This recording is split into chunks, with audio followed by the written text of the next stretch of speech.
Assalamualaikum warahmatullahi wabarakatuh. Innal hamdalillah nahmaduhu wa nasta'inuhu wa nastaghfiruh wa na'udzu billahi min shururi anfusina wa min sayyiati a'malina. May yahdihillahu fala mudilla lahu wa may yudlilhu fala hadiya lahu. Asyhadu an la ilaha illallah wahdahu la syarika lahu wa asyhadu anna sayyidina Muhammadan 'abduhu wa rasuluhu sallallahu alaihi wasallam.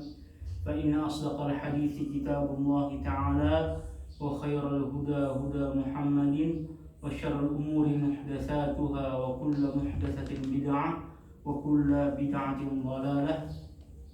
Amma ba'du. Segala rasa syukur kita aturkan kepada Allah Subhanahu wa taala yang masih melimpahkan rahmat dan inayah serta taufiknya kepada kita hingga pada akhirnya kita bisa lagi menyambung kajian hadis arba'in, terutama kajian minggu ini dengan tema adalah malu merupakan iman, bagian iman daripada seseorang. Hadis yang ke-19. Salawat serta salam kita haturkan kepada junjungan kita Nabi besar Muhammad sallallahu alaihi wasallam. Siswa-siswi SMP plus Citra Madinatul Ilmi kelas 7, 8, dan 9 dimanapun kalian berada, semoga kajian hadis arba'in yang ke-20 ini akan menambahkan kita pengetahuan ilmu hadis dan semoga kita bisa mengamalkan intisari dari hadis yang akan kita kaji di pertemuan hari ini. Baik, akan kita baca dulu Al-Hadithul Ishrun, hadis yang ke-20. An Abi Mas'ud Uqbah bin Amr Al-Ansari Al-Badri. Dari Abi Mas'ud, itu adalah kunyah beliau, gelar sigin. Kunyah itu yang sebagaimana kita bahas ada Abu dan Ummu di depannya. Siapa nama sidin Abi Mas'ud? Siapa? Uqbah bin Amr Al-Ansari, sahabat Uqbah bin Amr, sahabat Rasulullah sallallahu alaihi wasallam, yang mana beliau ini merupakan sahabat sekaligus beliau ini adalah ulama di kalangan para sahabat. Beliau Uqbah bin Amr adalah orang yang ditunjuk Sayyidina Ali bin Abi Thalib menjadi gubernur di Kufah. Beliau adalah Uqbah bin Amr. Pun juga beliau orang yang membaiat Nabi ketika di Mekkah. Ya, ada baiat Aqabah 1, 2 Wusta dan Aqabah Tsaniyah. Aqabah di sanalah beliau membaiat Rasulullah sallallahu alaihi wasallam. Beliau termasuk orang-orang di kalangan Ansar yang mana beliau masuk Islam, ya, di awal-awal masuk Islam. Inilah sahabat Rasulullah sallallahu alaihi wasallam yang mempunyai keutamaan. Allah Subhanahu wa taala berfirman, As-sabiquna al-awwaluna minal muhajirin wal ansar walladzina ittaba'uuhum bi ihsanin radhiyallahu anhum wa radu anhu. Orang-orang yang mula-mula masuk Islam, ya, beliau Uqbah bin Amr ini, sahabat jalil ini, merupakan orang yang pertama masuk Islam dari kalangan Ansar. Apa faedahnya? Apa ganjarannya? Allah Subhanahu wa taala meridhoinya dan mereka pun ridho dengan Allah Subhanahu wa taala.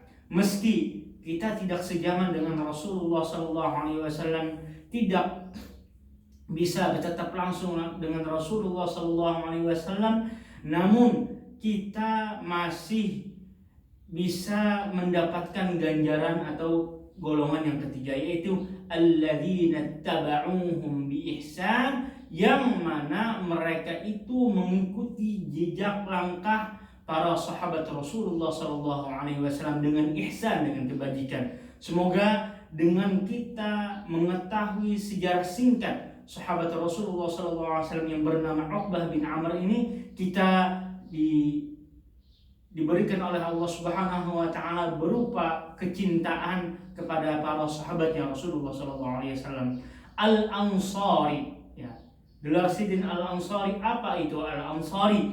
Al-Ansari adalah ketika sahabat Rasulullah sallallahu alaihi wasallam itu dibagi kepada dua. Ada yang pertama siapa? Muhajirin. Siapa yang muhajirin? Muhajirin adalah orang yang berhijrah bersama Rasulullah SAW dari Mekah menuju ke Madinah. Yang kedua adalah sahabat Rasulullah SAW itu Al-Ansari. Apa itu Al-Ansari? Mereka yang menolong para sahabatnya yang hijrah, yang mana beliau atau mereka orang-orang Ansar itu di Madinah, yang mana orang-orang Ansar ini adalah menolong baginda Rasulullah SAW dan para sahabatnya ketika sampai di kota Madinah. Nah, Madinah, suku Ansar itu ada dua, ada Al-Aus dan ada Khazraj. Nah, Uqbah bin Amr ini sukunya adalah Al-Khazraji.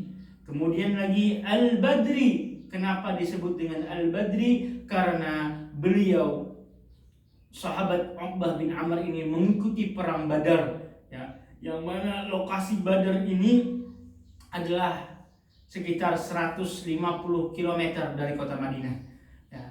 Sahabat Uqbah bin Amr ini orang yang mengikuti peperangan bersama Rasulullah Shallallahu Alaihi Wasallam. Makanya di dalam sebuah syair yang sering kita dengungkan, bi ahlil badri ya Allah. Nah, ini termasuk Uqbah bin Amr. Kemudian radhiyallahu an. Mudah-mudahan Allah Subhanahu wa taala meridainya. Inilah pangkat yang paling begitu tinggi.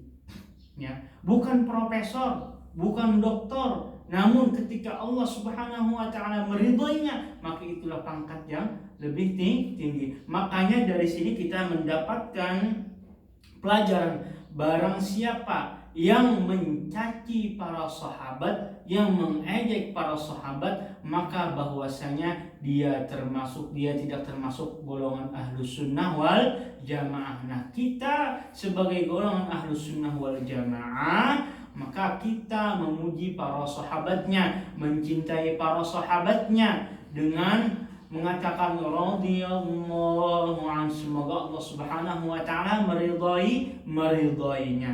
Itulah tanda atau sebagian ciri-ciri Ahlus Sunnah wal Jamaah. Mereka tidak mencela, mereka tidak mencaci para sahabat Rasulullah sallallahu alaihi wasallam. Qala, beliau berkata, qala Rasulullah sallallahu alaihi wasallam, Rasulullah sallallahu alaihi wasallam bersabda, inna mimma adrakan nasu, sesungguhnya di antara perkataan kenabian yang diketahui manusia, inna sesungguhnya, mimma di antara, an-nasu yang diperdapati, yang diperoleh oleh manusia, min kalamin nubuwati, daripada perkataan kenabian terdahulu, dari semenjak Nabi Nuh,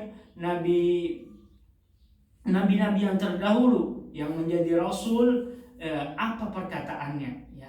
Di sini kita mendapatkan faedah lagi bahwa syariat ini adalah termasuk syariat sebelum kita. Jadi syariat sebelum kita yang pertama ada yang dihapus kalau itu bertentangan dengan syariat Islam. Yang kedua, syariat itu dapat diterima kalau tidak bertentangan dengan syariat kita. Nah, yang ketiga, tidak diterima dan tidak juga ditolak kalau itu merupakan nasihat. Nah, itu adalah sikapnya tawakuf, kita tidak no comment di sini, ya. Nah, di sini adalah merupakan nasihat. Nah, kalau baik dan itu baik, silahkan ambil. Nah, apa perkataan yang dari semenjak dahulunya, sejak nabi-nabi sebelumnya, Nabi Ismail, Ibrahim, dan sampai para Nabi Muhammad SAW, sampai para sahabatnya, tabi'in dan tabi'ut tabi'in hingga sampai hari ini. Apa perkataan yang dijaga, yang dapat diambil pelajaran? Apa perkataan itu? Yaitu idza lam tastahi fasna' ma syi'ta. Kalau kalian tidak tahu malu, maka perbuatlah sekehendakmu. Kalau tidak ada rasa malu di diri kita, maka perbuatlah sekehendak kita. Dari sini dapat diambil pelajaran bahwasanya ini merupakan ancaman dari Rasulullah SAW. Kalau kita tidak mempunyai rasa malu, pertama kita tidak mempunyai merasa malu kepada Allah Subhanahu wa taala. Kita tidak tahu malu kalau kita menampaikan auratnya.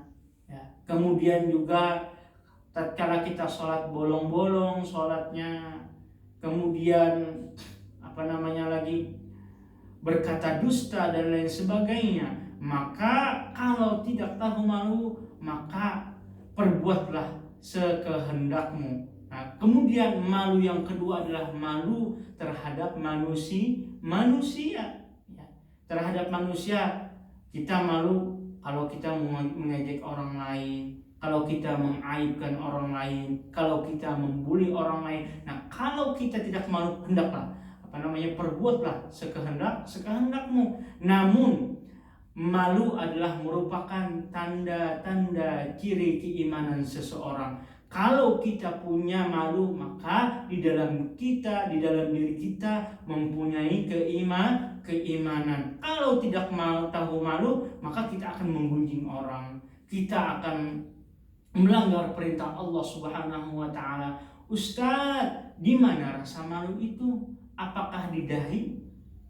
Apa di dagu atau di pipi?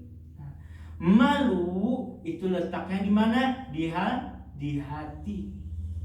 Sebagaimana sabda Rasulullah SAW, ala inna fil jasadi mudghah. Ketahuilah di dalam jasad kita ini ada segumpal darah. Kalau baik maka baik juga. Kalau tidak baik maka tidak baik juga.